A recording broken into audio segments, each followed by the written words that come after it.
Following developments out of Montville this noon, where a restaurant fire is currently under investigation, crews were called to the Nook on Route 32 just before 3 o'clock this morning.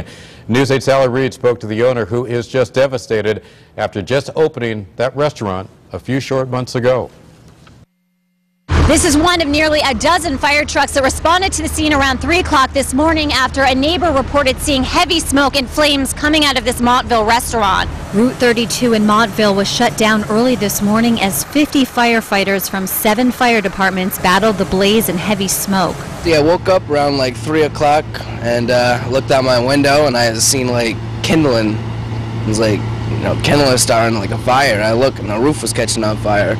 And so I called 911 and transferred the call, and they said they'll send firefighters right out. It took firefighters about half an hour to put out the flames, which they say started in the back part of the restaurant's roof by the electrical closet. They called the restaurant's owner to tell her about the fire, and she rushed to the scene. Sad.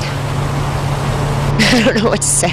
Sad. Christiane Servideo had long dreamed of opening up her own restaurant, and just 10 months ago that dream became a reality when she opened the Nook.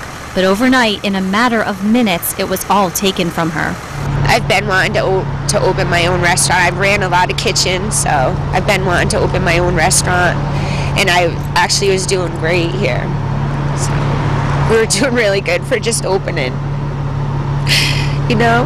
She says her restaurant opens to an eager crowd at 6 a.m. during the week, but this morning, instead of customers, there was broken glass and charred chunks of the ceiling strewn across the restaurant's floor.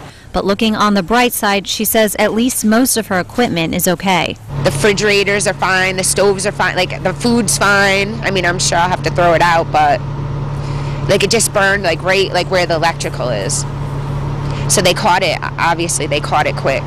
Christiane says during the 10 months she owned this restaurant, she acquired quite a following, so she says it's a very emotional day for her customers as well as for her. The fire marshal's office is on the scene investigating. They believe it was an electrical fire, and they say there doesn't seem to be anything suspicious about it. Reporting on the scene in Montville, Allie Reed, News 8.